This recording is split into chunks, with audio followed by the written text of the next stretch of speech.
Power को योग द्वारा कैसे बढ़ाया जाए, इस टॉपिक पर है।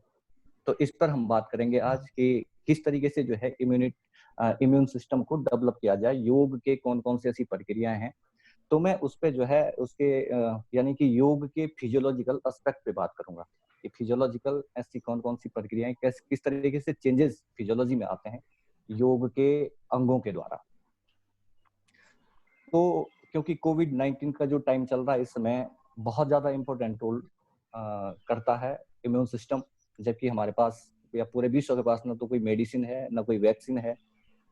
तो इस टॉपिक को इसलिए हमने सेलेक्ट किया, इस पे बात करेंगे।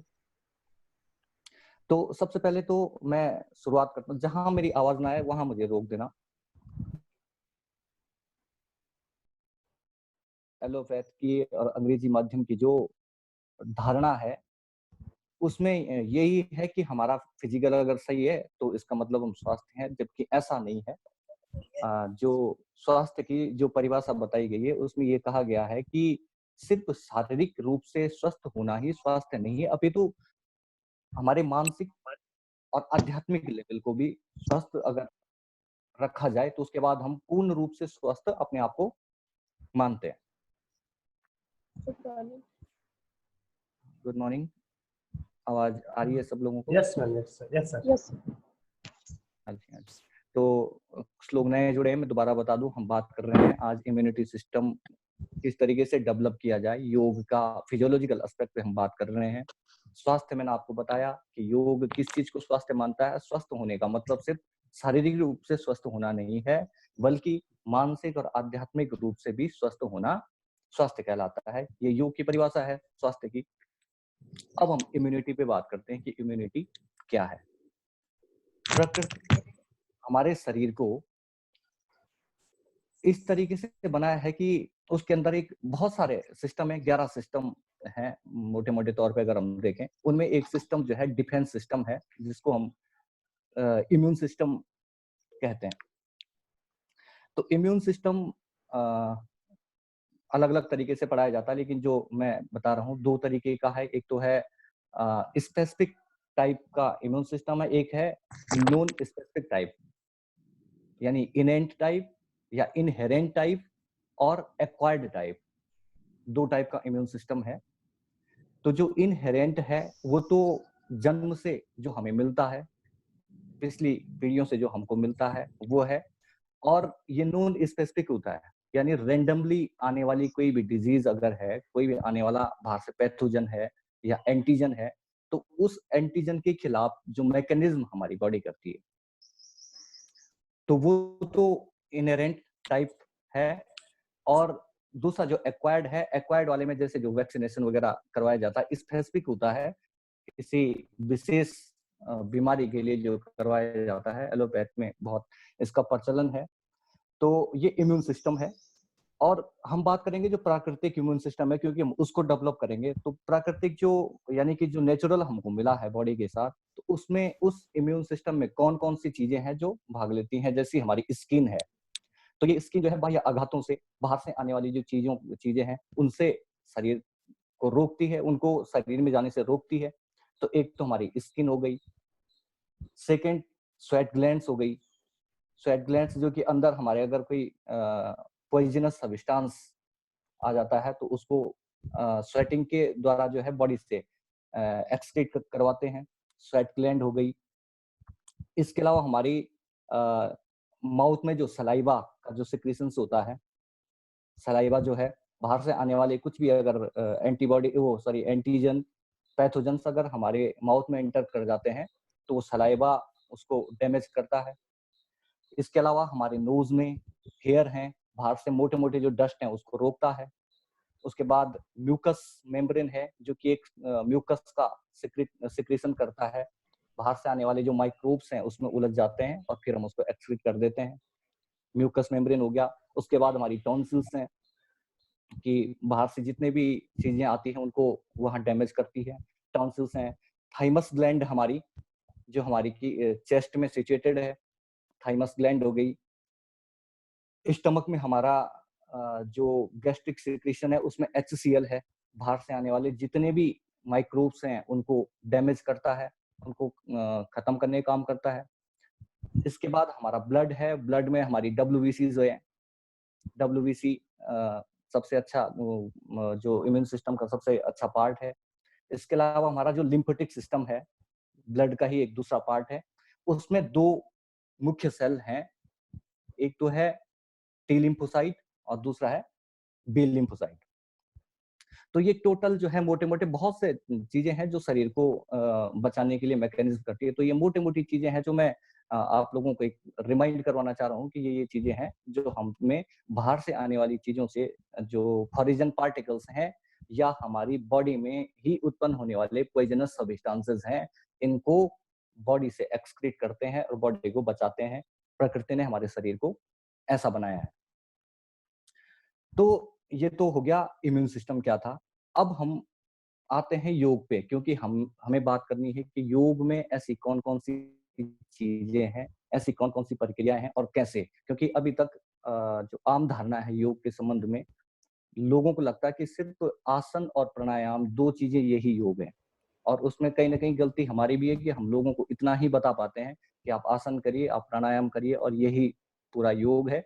तो ये योग नहीं है, ये दोनों जो हैं योग के 2 पार्ट हैं, 2 सीढ़ियाँ हैं योग तक पहुँचने की। योग तो एक अंतिम अवस्था है। दार्शनिक जो रूपरेखा है उसमें योग जो है अंतिम स्थिति बताई गई है। योग का मतलब आत्मा का परमात्मा में विलय बताया गया है। युज धातु से इसका ये उत्पन्न हुई है। हम दार्शनिक परिप्रेक्ष्य में ना जाकर हम अभी फिजियोलॉजिकल एस्पेक्ट में इसके रहेंगे। हमें दार्शनिक पहलू पे नहीं जाना है। तो महर्षि पतंजलि ने जो है पतंजलि योग सूत्र की रचना की, उसके सेकंड पाद, जो साधन पाद है, उसमें अष्टांग योग का वर्णन किया है। तो हम उस अष्टांग योग की जो है बात करेंगे कि किस तरीके से हमारी फिजियोलॉजी पे ये काम करेगा। तो अष्टांग योग का मतलब होता है योग के जो 8 अंग हैं, आप लोगों ने सुने भी होंगे। यम, नियम, आसन, प्राणायाम, प्रत्याहार, धारणा, ध्यान, समाधि। ये 8 अंग हैं योग के। और इन आठों को जो है सीरियल वाइज रखा गया है। सीरियल वाइज ही इनका पालन करने को कहा गया है, ताकि ये जो है हमारी हेल्थ को, हमारी फिजिकल हेल्थ, हमारी मेंटल हेल्थ और हमारी स्पिरिचुअल जो हेल्थ है, इन तीनों हेल्थ को डेवलप करने में सहायक हो। तो मैं एक-एक करके बात करता हूँ। पहली सीढ़ी का नाम है यम। अष्टांग योग का जो प्रथम अंग है, उस अंग का नाम है यम। यम 5 प्रकार के हैं। उसमें 5 प्रकार के हैं अहिंसा, सत्य, अस्तेय, ब्रह्मचर्य और अपरिग्रह। पहला यानी कि योग के जितने भी अंग उन्होंने बताए हैं महर्षि पतंजलि ने, उनमें सबसे पहला रखा है अहिंसा को।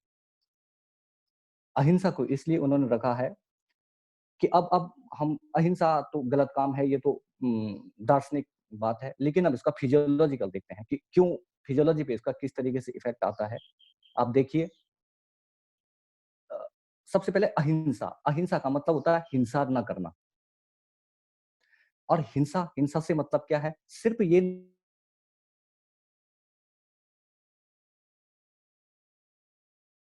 योग में बताया गया कि तीनों प्रकार से उसको अवॉइड किया जाता है। 3 प्रकार का मतलब होता है मन, कर्म और वचन। ध्यान से समझिए, मन, कर्म और वचन। कर्म तो वो है जिसमें हम किसी को मारते हैं, किसी को काटते हैं, वो तो कर्म है। लेकिन मन से अगर हमारे अंदर ऐसा भाव भी पैदा हुआ है कि किसी को मारा जाए, या किसी को किस तरीके से काटा जाए, और वचन से अगर हम सिर्फ बोलते भी हैं, आक्रामक होते हैं, तो आक्रामक होने से जो है हमारी बॉडी जो है बॉडी की जो मसल्स हैं टाइट हो जाती हैं, और जो हमारा हार्मोनल लेवल जो है बढ़ जाता है। तो हार्मोनल लेवल बढ़ने से आप देखोगे जो गुस्से की जो स्थिति होगी, यानी कि अगर हम किसी को काटते हैं तो उसमें हमारा जो लेवल होगा वो बढ़ेगा, हमारी आँखें खुलेंगी, हमारा आपके जो देखना गुस्से के टाइम में क्या होंगे, आँखें बड़ी हो जाती हैं, सलाइवा मुँह सूखने लगता है, धड़कन तेज हो जाती है, और पूरा जो एंडोक्राइन सिस्टम है, वो एंडोक्राइन सिस्टम जो है डिसबैलेंस हो जाता है। योग का जो आप सबसे ज्यादा जो इफेक्ट देखोगे, 2 सिस्टम पे उसका इफेक्ट देखा जाता है हमारी बॉडी में। एक तो एंडोक्राइन सिस्टम और दूसरा नर्वस सिस्टम। इन दोनों सिस्टम पे ये जो है डायरेक्टली काम करता है। तो मैं बता रहा था, यम का पहला पार्ट अहिंसा, यानी कि जब हम हिंसा करते हैं, हिंसा करने की सोचते हैं या हिंसा के संबंध में बात करते हैं, तो हमारा जो हार्मोनल लेवल है, वो हार्मोनल लेवल जो है बढ़ जाता है। एड्रेनलिन, इफेड्रिन जैसे हार्मोन्स जो है, इनका सिक्रेशन तेज हो जाता है, जिसके कारण हम स्टिमुलेट होते हैं। हम स्टिमुलेट होते हैं तो हमारी बॉडी का जो है एक-एक पार्ट स्टिमुलेट होता है, हमारी मसल्स स्टिमुलेट हो जाती हैं। हमारा जो सिक्रेशंस हैं, जो एक्सोक्राइन के सिक्रेशंस वो कम हो जाते हैं। तो इसके कारण जो है बॉडी डिसबैलेंस हो जाती है, और लगातार अगर हम ऐसी चीजें सोचते हैं तो इसके कारण क्या है, कोई ना कोई डिजीज हमें मिल जाती है। तो पहला था अहिंसा, दूसरा है सत्य। सत्य में भी सेम प्रक्रिया होती है। उन्होंने कहा कि सत्य का पालन करना चाहिए मन, कर्म और वचन से। ऐसा नहीं कि हमने बच्चे के सामने थे, ड्यूटी जाने में देर हो गई, ऑफिस से किसी का फोन आया और हमने बच्चे के सामने फोन पे बोल दिया कि साहब बस बिल्कुल पहुंचने वाला हूँ। तो बच्चा सामने से देख ही रहा है कि पापा तो झूठ बोल रहे हैं, तो उसको लगता है कि इसका मतलब कि स्थिति पढ़ने पे झूठ बोला जा सकता है। ये तो उसका दार्शनिक एस्पेक्ट है, क्योंकि आप जो सिखा रहे हो, सामने वाले वो सीख रहे हैं। दूसरा क्या है कि आपको जो जाने में देर हुई, उसके लिए आपको स्पष्टीकरण करना पड़ेगा, अपने आप को सिद्ध करना पड़ेगा कि साहब ऐसा हो गया था, भीड़ लग गई थी, जाम लग गया था, ये हो गया था, वो हो गया था। तो इतना जो कॉन्फ्लिक्ट आपके माइंड में होगा, उस कॉन्फ्लिक्ट में भी जो है आपका हार्मोनल लेवल, आपके जो सिक्रीशंस हैं बॉडी के, वो सिक्रीशंस जो है अप डाउन होंगे। तो इस अप डाउन होने की स्थिति में जो है कोई ना कोई डिजीज हमको उत्पन्न हो जाती है। पहला होगा अहिंसा, दूसरा हो गया सत्य, तीसरा हो गया अस्तेय। अस्तेय का मतलब उन्होंने कहा है चोरी न करने, कि चोरी करना जो है हमेशा अपराध है। तो चोरी भी अगर हम कर लेते हैं, मजाक में ही कर लेते हैं, भले ही कोई छोटी-मोटी चीज़ भी उठा लेते हैं, तो उसमें भी हमें कुछ न कुछ डर बना रहता है, किसी ने देखा तो नहीं। ये जो है माइंड में चलता रहता है, तो इसके कारण भी हमारे जो है सिक्रीशंस जो हैं वो अप डाउन होते हैं। तो अहिंसा, सत्य, अस्तेय, ब्रह्मचर्य। ब्रह्मचर्य जो है आप देखोगे हिंदू ग्रंथों में इसका बहुत ज़्यादा महत्व बताया गया है।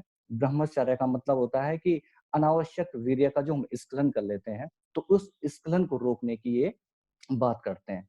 तो वीर्य जो है हमारे शरीर में जो भी हम खान-पान लेते हैं, उस खान-पान से जो अंतिम सप्त धातुओं का निर्माण हुआ है आयुर्वेद में, तो उसमें अंत जो बनता है वो वीर्य है, और अनावश्यक वीर्य का स्खलन से शरीर, मन और आत्मा तीनों को जो है कमजोर बनाता है। पुराने जो ऋषि मुनि थे, वो इस वीर्य को जो है ऊपर की तरफ उठाकर जो आज्ञा चक्र है, उस चक्र तक ले जाकर जो है सिद्धियां प्राप्त करते थे। तो ऐसा वर्णन है। तो ब्रह्मचर्य का पालन जो है मुख्य रूप से बताया गया है, स्वास्थ्य, शारीरिक, मानसिक और आत्मिक स्वास्थ्य के लिए सबसे महत्वपूर्ण है। और उसके बाद है अपरिग्रह। अपरिग्रह का मतलब होता है संचयन करना। जब हम किन्हीं भी चीजों का संचय करते हैं घर में, तो उसके कारण क्या होता है कि हमारा उसको बचाने के लिए, उसकी रक्षा करने के लिए हमारे जो एक्स्ट्रा एनर्जी जो लगती है बॉडी की, तो उसमें हमारा एंडोक्राइन सिस्टम और हमारा नर्वस सिस्टम जो है डिसबैलेंस होता है। तो ये योग का प्रथम अंग है, जिसका नाम है यम।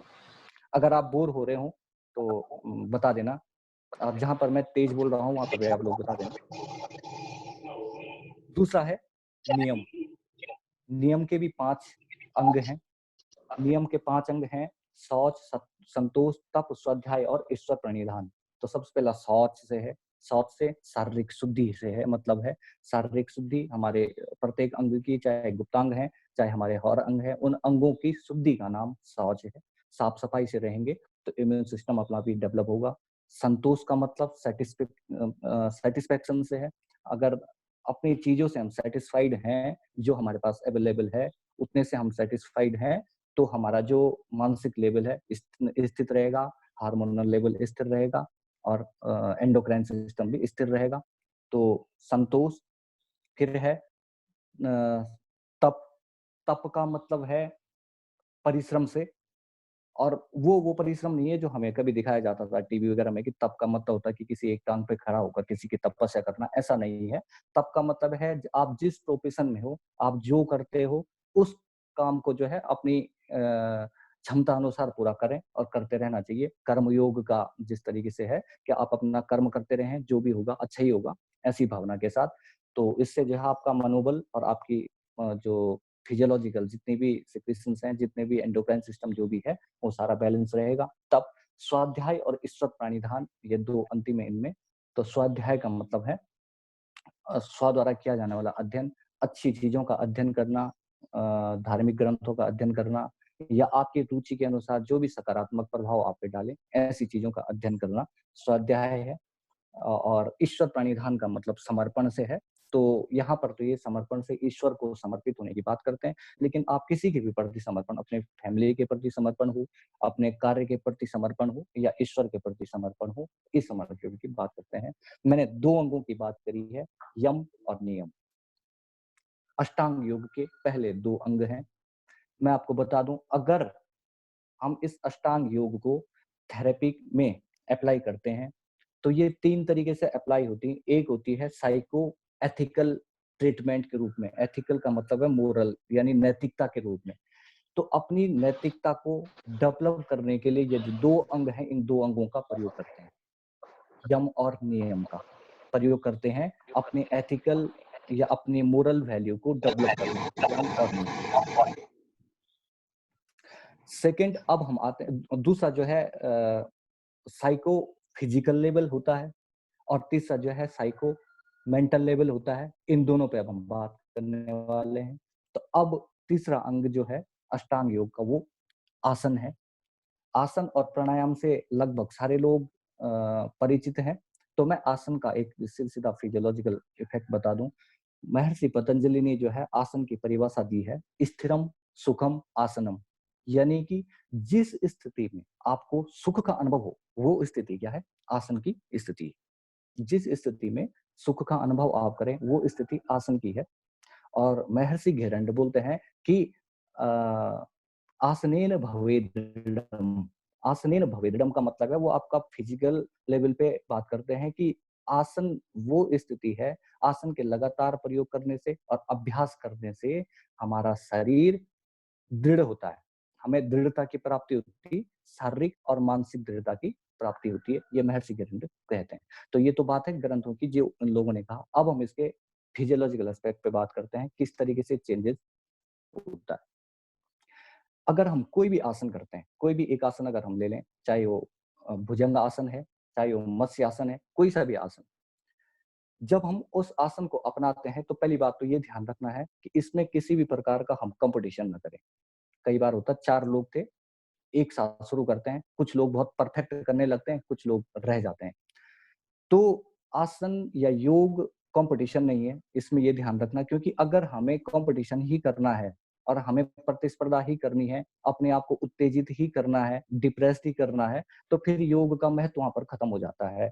क्योंकि प्रयत्न शैथिल्यानंत समापत्तिम पतिभ्यम करके उन्होंने बताया है। महर्षि पतंजलि कहते हैं कि प्रयत्न शैथिल्यानंत समापत्तिभ्यम, आसन क्या है? जिसका आप जो है प्रयत्न करते रहे अनंत काल तक। ये नहीं कि 1 दिन में, 10 दिन में या 1 जन्म में, वो अनंत जन्मों की बात भी हमारे धर्म में हुई है। तो इसलिए ये कहते हैं कि आप लंबे समय तक प्रयत्न करते रहें और आपका जो ध्यान है वो अनंत पे रहे। अनंत पे मतलब शून्य पे आप ध्यान रख के अपना कार्य करते रहें कि 1 घंटे अगर हमको आसन करने हैं, तो उसमें हम सिर्फ अपनी शारीरिक शारीरिक क्षमता के अनुसार जो है आसन करें।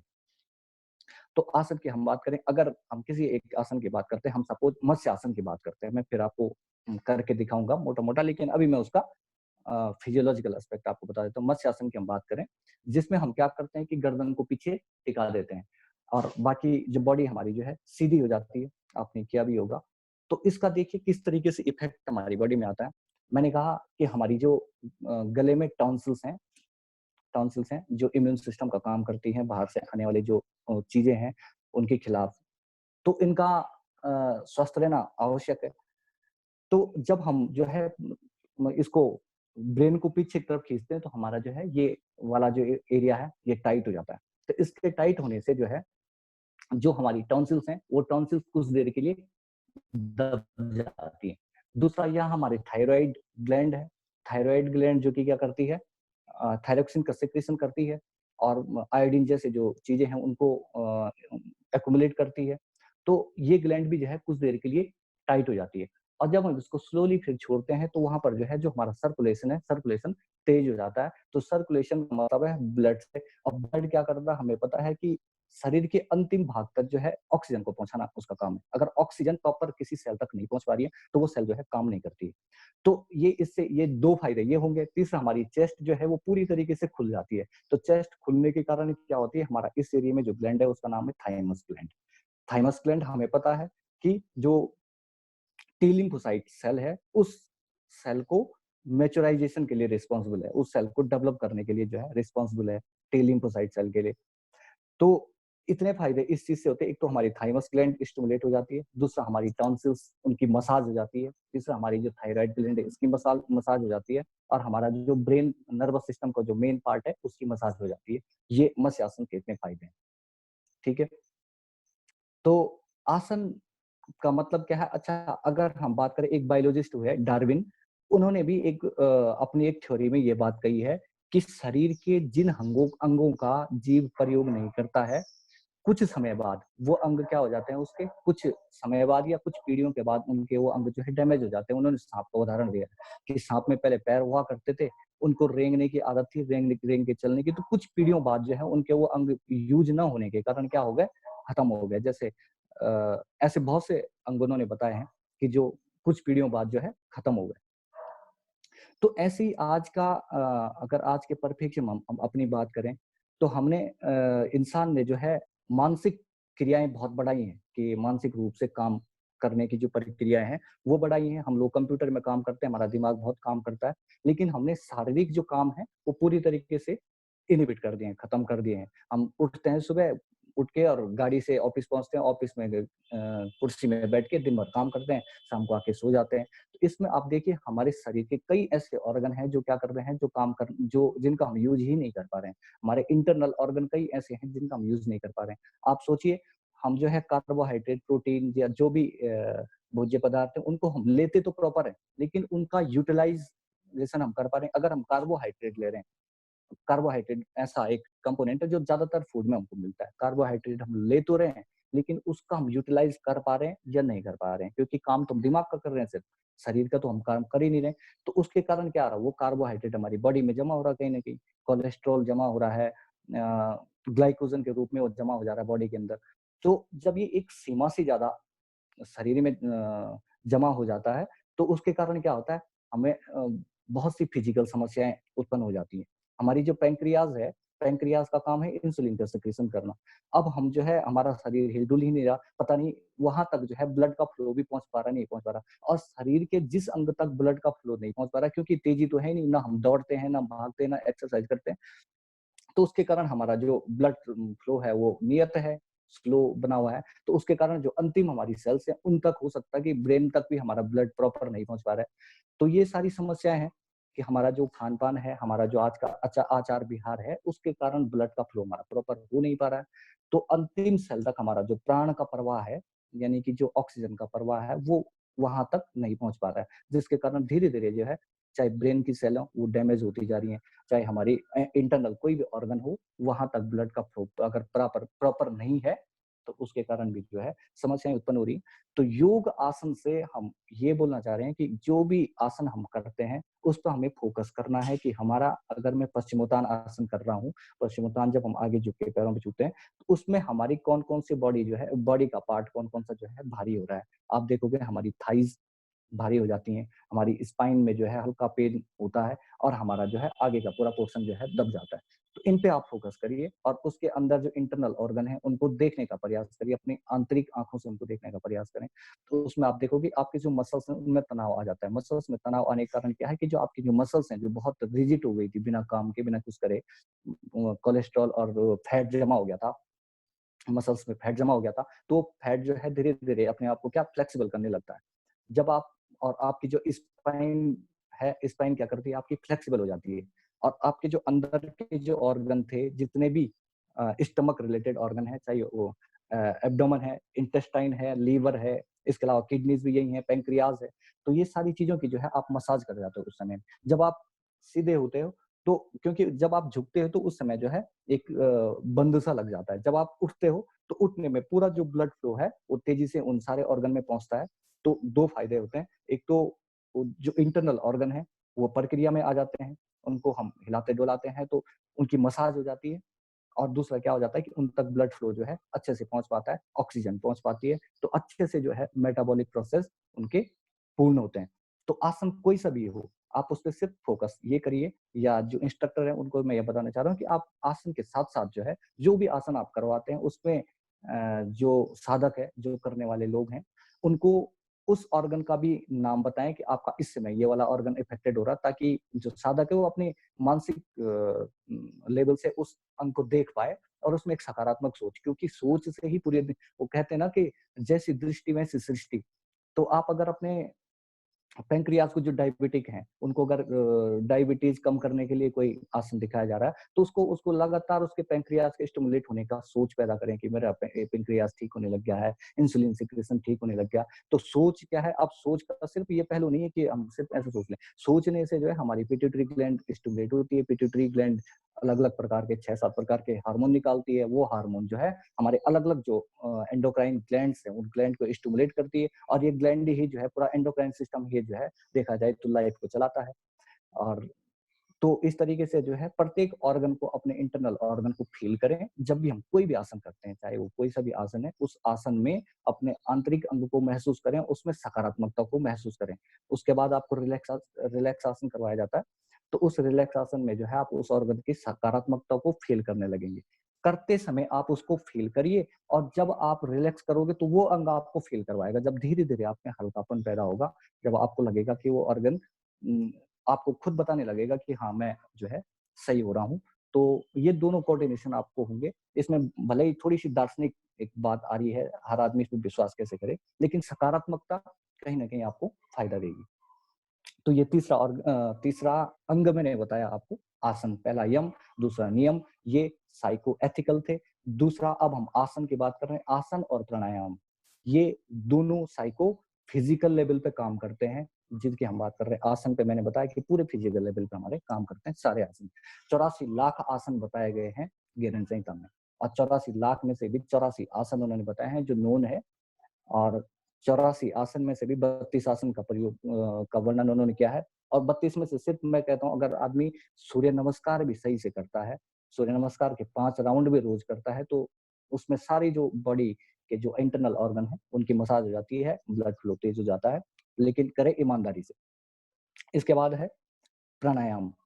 प्राणायाम जो है, प्राणायाम का मतलब होता है प्राणों का आयाम करना। प्राण शब्द का जो प्रयोग हुआ है दर्शन में, प्राण शब्द का प्रयोग वायु के लिए हुआ है। वायु से मतलब हमारा ऑक्सीजन से है। तो ऑक्सीजन का आयाम का मतलब होता है विस्तार करना। तो जब भी हम जो है अब आजकल जो हमारा, अब जो हम उसी बात पे आ जाते हैं कि हमारा फिजिकल जो वर्क है बिल्कुल जो है जीरो हो गया है। तो उसमें क्या हो रहा है कि हमारी जो लंग्स कैपेबिलिटी, अगर रेस्पिरेटरी सिस्टम की सिर्फ बात करें प्राणायाम के परिप्रेक्ष्य में, तो हमारी जो लंग्स कैपेबिलिटी है वो जितनी नेचर ने हमें दी, हम उसका प्रयोग ही नहीं करते हैं। हम मोटा-मोटा साँस लेते हैं, मोटा-मोटा साँस छोड़ देते हैं। अब पता नहीं वो ऑक्सीजन कितना हम ले पा रहे हैं, ब्लड में वो कितनी जा पा रही है, और ब्लड उसको बॉडी के लास्ट सेल तक कितना पहुँचा पा रहा है, उस पे डिपेंड कर रहा है। तो प्राणों का आयाम की इसलिए उन्होंने बात की है। उन्होंने कहा है कि आप जो है जितने प्राण को जो है अच्छे से लोगे, लेने के बाद उनको पूरे शरीर कुछ देर रोकोगे, ब्लड का जो एल्वेओलाई में जो एक्सचेंज होगा ऑक्सीजन का और CO2 का, वो ऑक्सीजन को गेन करेगा, और पूरी उसके बाद जब आप छोड़ोगे तो CO2 उसके साथ बाहर आएगा।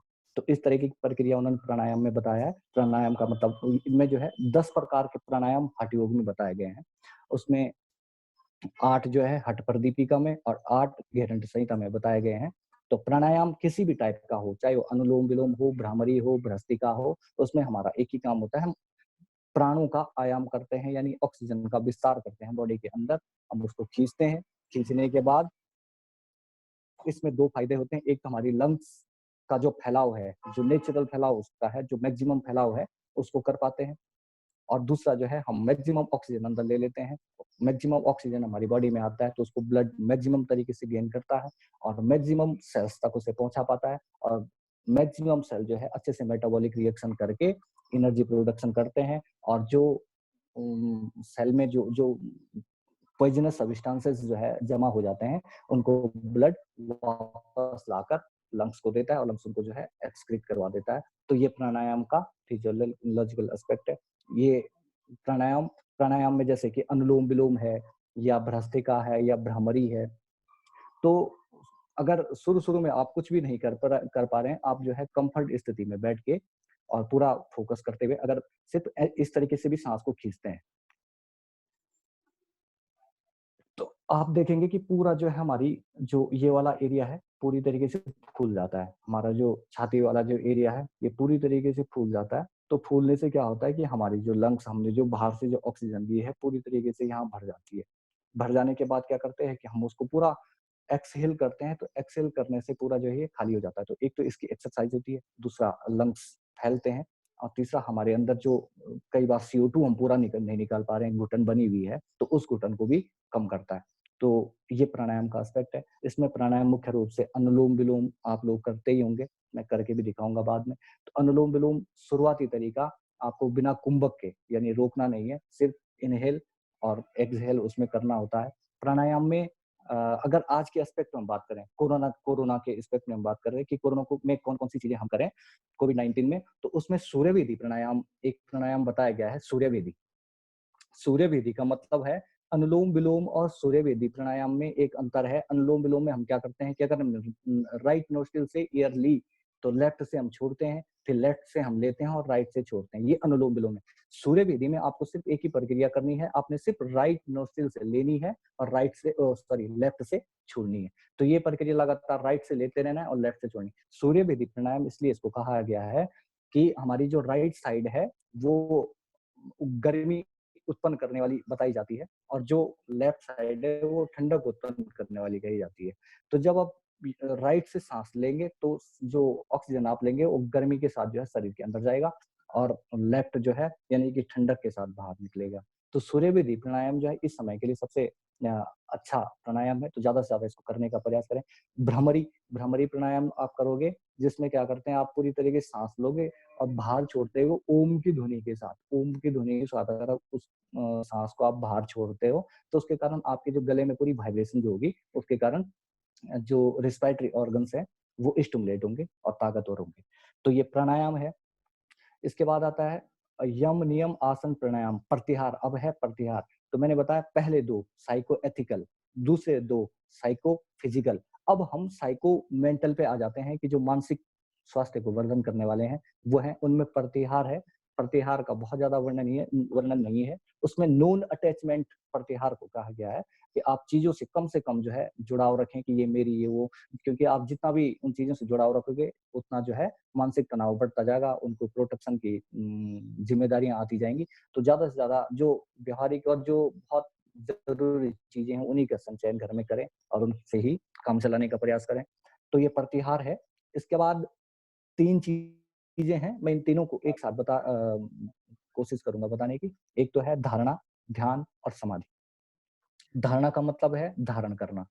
कोई भी कार्य अगर हम करते हैं, तो उसको पहले अगर हम धारण नहीं कर पाते, तो हम वो कार्य पूरा नहीं कर पाते। अगर मैं डॉक्टर हूँ, तो मुझे पहले ये चीज़ धारण करनी पड़ेगी कि मैं डॉक्टर हूँ।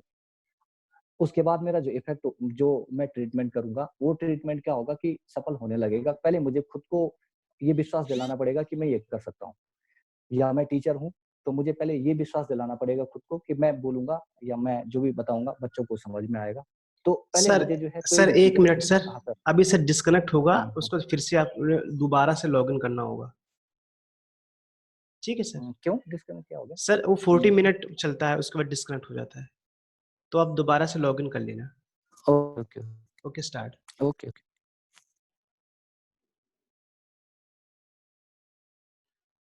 हाँ, तो धारणा पे हम थे। धारणा का मतलब है धारण करने से। तो जो भी कार्य हम कर रहे होते हैं, वो धारण करने होते हैं। अगर हम एक्सरसाइज कर रहे हैं, जो मैं बता रहा था, हम कोई भी एक्सरसाइज कर रहे हैं, हम योग कर रहे हैं, हम आसन कर रहे हैं, प्राणायाम कर रहे हैं, तो उसमें पहले हमें ये धारणा लेनी पड़ेगी कि अगर मैं